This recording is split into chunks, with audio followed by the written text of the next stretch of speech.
Assalamualaikum warahmatullahi wabarakatuh. Bertemu lagi bersama saya untuk belajar matematika. Mari belajar matematika bersama Husnul Hatimah, guru matematika di MTS Negeri 3 Jember.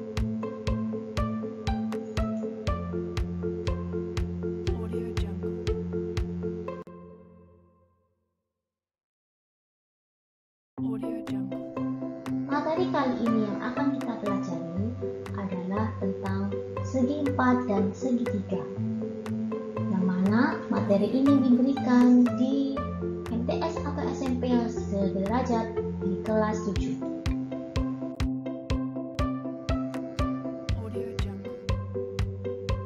Setelah mempelajari segi 4 dan segi 3, tujuan pembelajaran yang ingin dicapai adalah yang pertama, siswa dapat memahami bentuk, jenis, dan sifat bangun datar segi 4 dan segi 3. Yang kedua, siswa dapat menghitung keliling dan luas segi 3 dan segi 4. Dan yang terakhir, diharapkan siswa dapat memahami garis istimewa pada segi 3.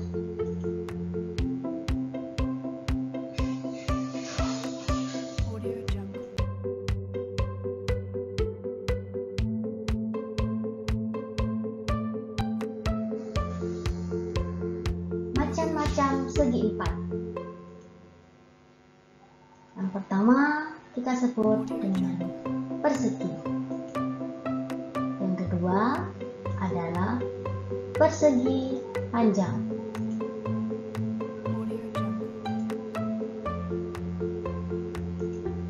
Selanjutnya, macam-macam segi 4 adalah belah ketupat, kemudian jajar genjang.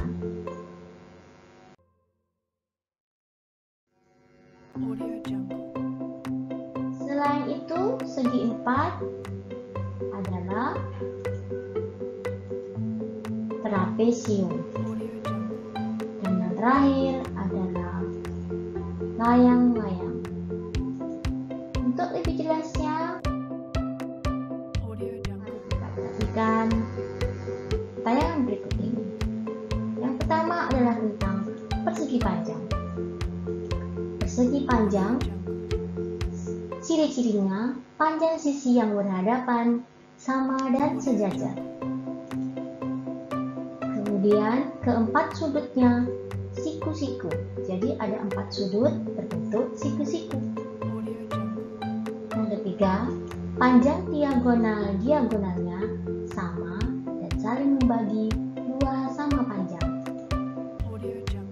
Ini kita sebut panjang dan yang ini kita sebut lebar. Adapun keliling dari persegi panjang dirumuskan dengan 2 kali panjang ditambah lebar. Sedangkan luasnya dapat kita hitung menggunakan rumus panjang kali lebar.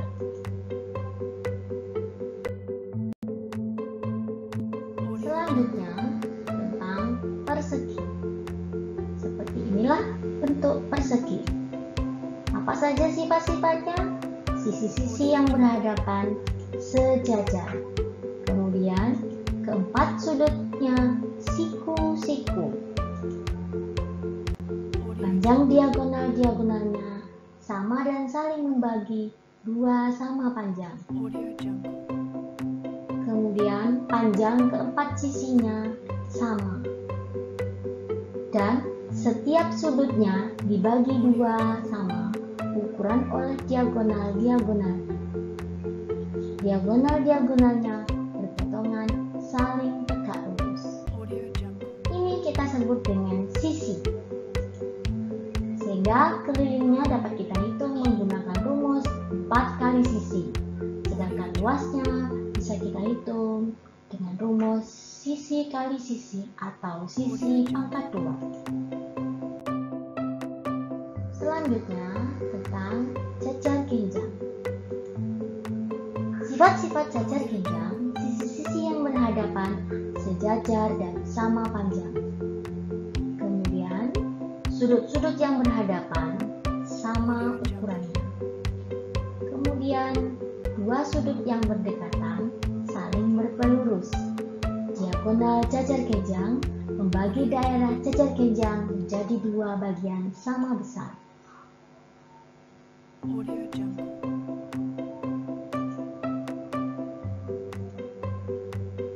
Yang terakhir, diagonal-diagonalnya saling membagi dua sama panjang.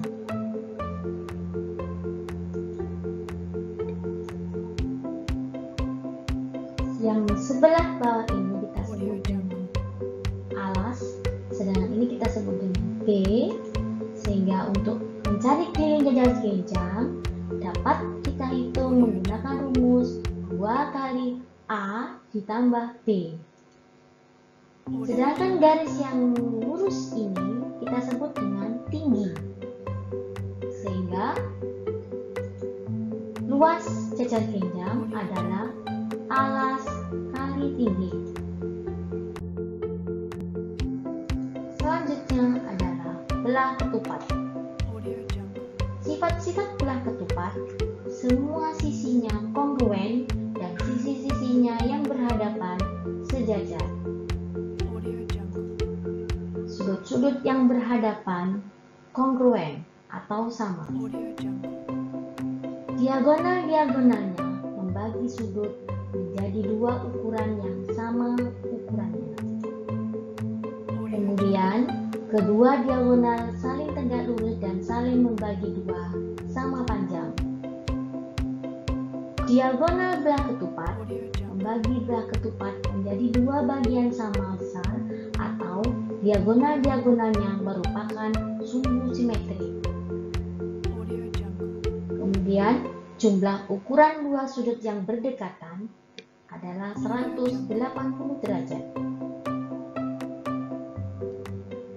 Sisi-sisi dari belah ketupat kita sebut S, sehingga untuk menghitung keliling belah ketupat menggunakan rumus 4 kali sisi. Kemudian untuk menghitung luasnya adalah perkalian dari dua diagonalnya kemudian dibagi menjadi 2 atau setengah kali diagonal 1 kali diagonal 2. Selanjutnya adalah layang-layang. Seperti apakah sifat layang-layang? Yang pertama adalah panjang dua pasang sisi berdekatan sama. Sepasang sudut yang berhadapan sama ukurannya. Salah satu diagonalnya membagi layang-layang menjadi dua sama ukuran.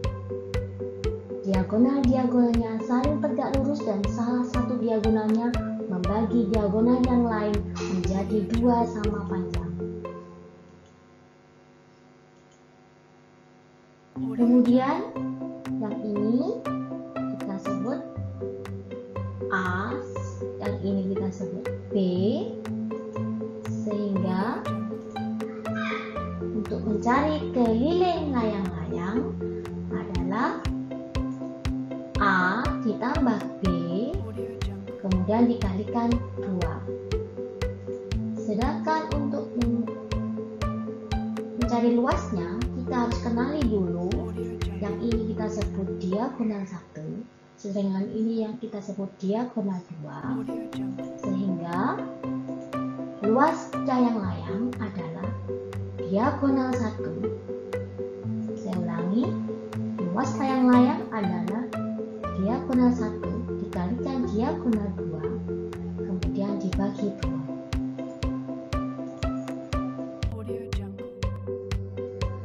Selanjutnya yang akan kita bahas adalah tentang trapesium. Seperti inilah bentuk-bentuk trapesium. Sifat-sifatnya, jumlah ukuran dua sudut yang berdekatan antara dua sisi sejajar pada trapesium adalah 180 derajat. Yang kedua, pada trapesium sama kaki, ukuran sudut-sudut alasnya sama. Yang ini kita sebut trapesium sama kaki. Yang ini kita sebut trapesium sama kaki. Kemudian pada trapesium sama kaki, panjang diagonalnya sama. Selanjutnya, trapesium siku-siku mempunyai tepat 2 sudut siku-siku.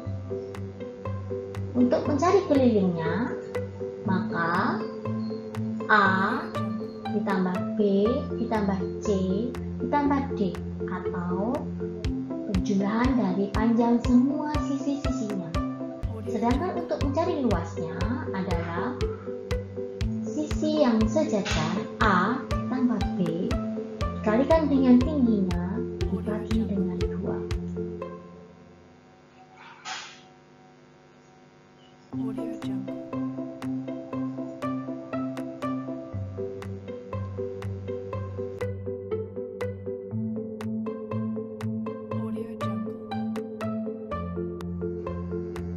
Selanjutnya kita bahas tentang macam-macam segitiga.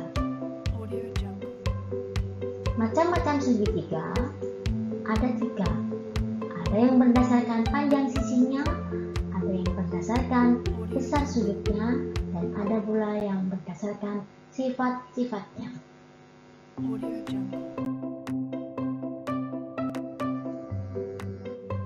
Ditinjau dari sudut-sudutnya, segitiga dibedakan menjadi 3, yaitu yang pertama segitiga lancip. Apakah segitiga lancip? Segitiga lancip yaitu segitiga yang besar ketiga sudutnya kurang dari 90 derajat. Yang kedua, segitiga siku-siku, yaitu segitiga yang salah satu besar sudutnya siku-siku atau 90 derajat.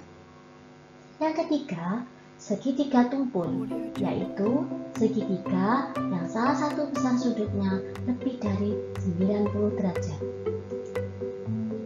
Gambarnya seperti ini. Jika segitiga dilihat dari sudut-sudutnya.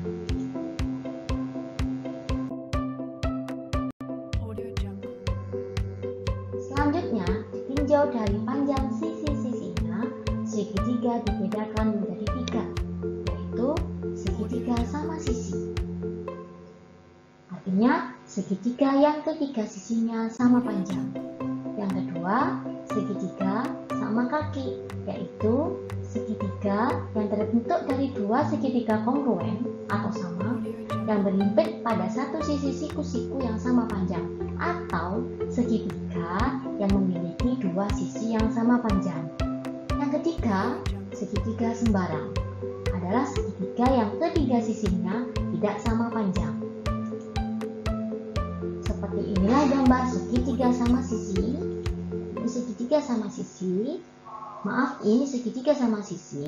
Ini segitiga sama kaki. Dan ini adalah segitiga sembarang.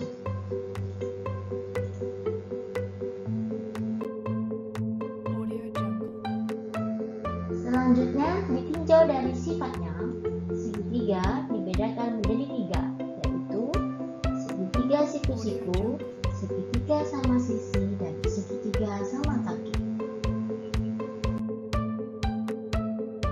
Mari kita kupas satu persatu.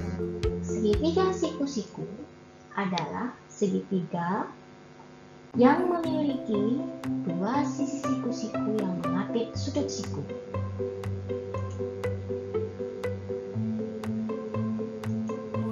Salah satu sisi hipotenusa yang selalu terletak di depan sudut siku-siku, dan satu sudut siku-siku dan memiliki satu sudut siku-siku. Jadi 2 sudut siku-siku yang mengapit sudut siku, jadi AC dan AP. Yang kedua ini satu sisi hipotenusa atau disebut dengan sisi miring terletak di depan sudut siku. Jadi kalau ini sudut sikunya, di depannya sudut siku itu pasti sisi miring atau disebut dengan hipotenusa. Dan yang terakhir, segitiga siku-siku memiliki satu sudut siku-siku. Pada gambar ini adalah sudut A.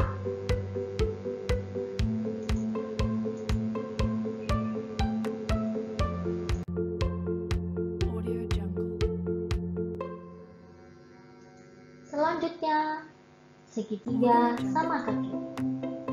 Segitiga sama kaki memiliki kedua sisi yang sama panjang. Pada gambar ini AC sama dengan BC. Kemudian kedua sudut yang sama besar. Berarti sudut A di kakinya ini dan sudut B yang memiliki besar sama.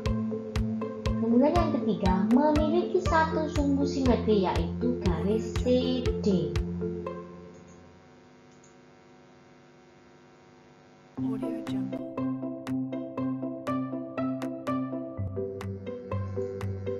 Selanjutnya segitiga sama sisi. Segitiga sama sisi dari namanya sudah jelas memiliki 3 sisi yang sama panjang. Pada gambar ini berarti panjang AC sama dengan panjang BC sama dengan panjang AB. Kemudian 3 sudut yang sama besar. Sudut A sama dengan sudut C sama dengan sudut B, otomatis besarnya adalah 60 derajat. Dan yang ketiga memiliki 3 sumbu simetri.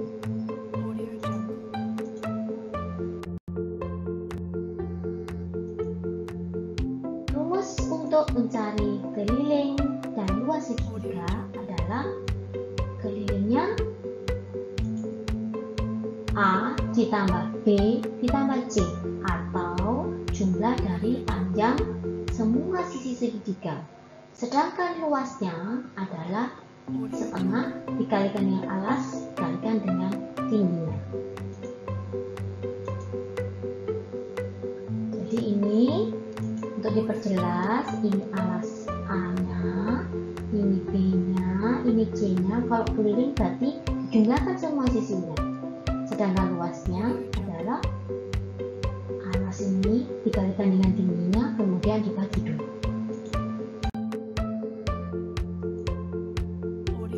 Terima kasih dan sampai jumpa di lain kesempatan. Assalamualaikum warahmatullahi wabarakatuh.